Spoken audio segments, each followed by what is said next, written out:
বিশ্বের সহমতে প্রায় অনেক বছর পরেই কক্সবাজার আসা হলো। আসতে চাইছিলাম আরও আগে থেকেই, কিন্তু আসতে পারি নাই কিছু সমস্যার কারণে, প্রবলেমের কারণে। কিন্তু আসা দরকার সমস্যার সমাধান হওয়ার কারণে, কিন্তু আসতে পারি না। তো অনেকদিন পর আসলাম, যে কাজের উদ্যোগে এসেছিলাম।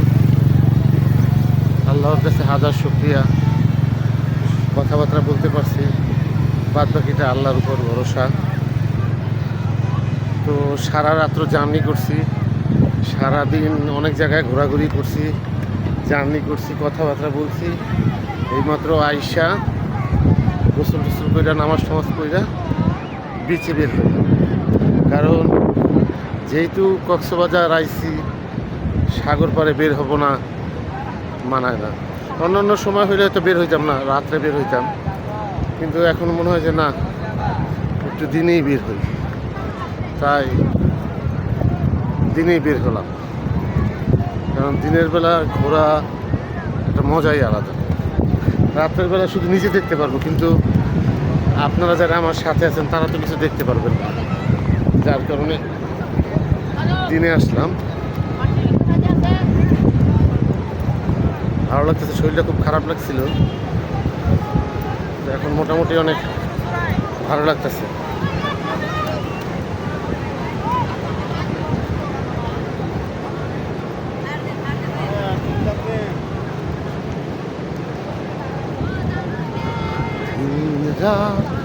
এখানে থমকে গেছে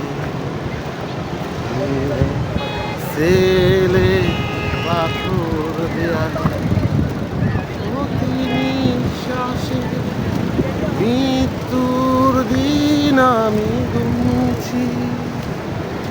শোনো, জেল থেকে আমি বলছি,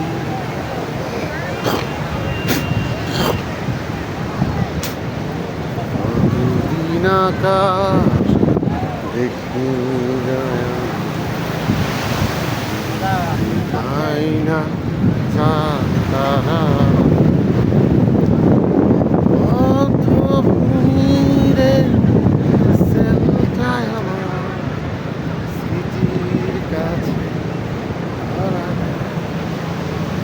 এই শেষ কফি তোমাকে ভাবি, বাতাসকে চুপি চুপি বলছি। শোনো,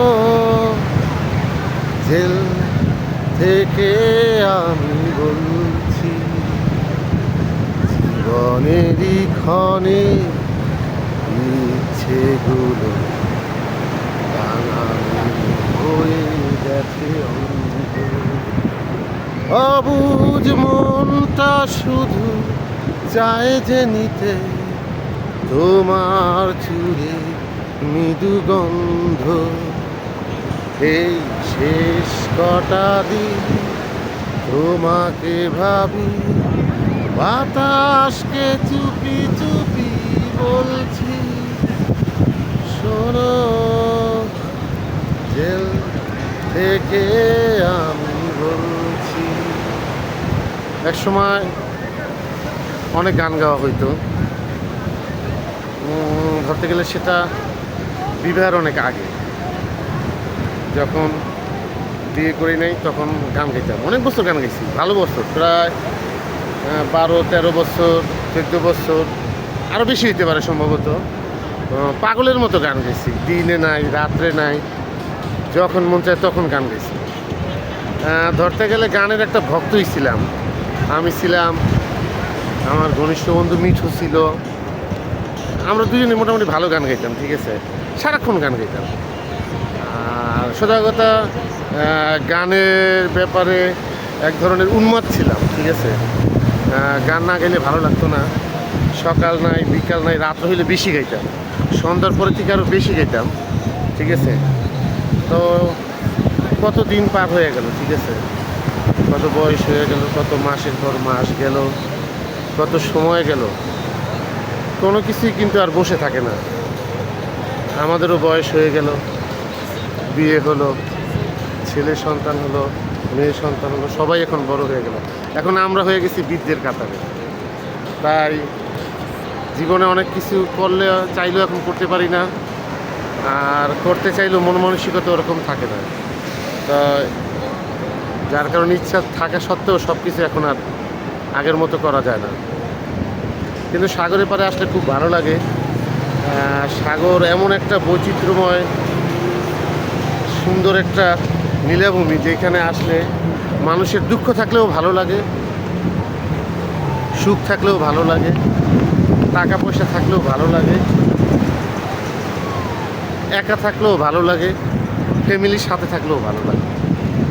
যেহেতু মনে ওরকম কোনো দুঃখ কষ্ট বা ওরকম কিছু নাই, যার কারণে বলবো না যে আলহামদুলিল্লাহ আল্লাহ পাকের দয়ায় অনেক ভালো আছি।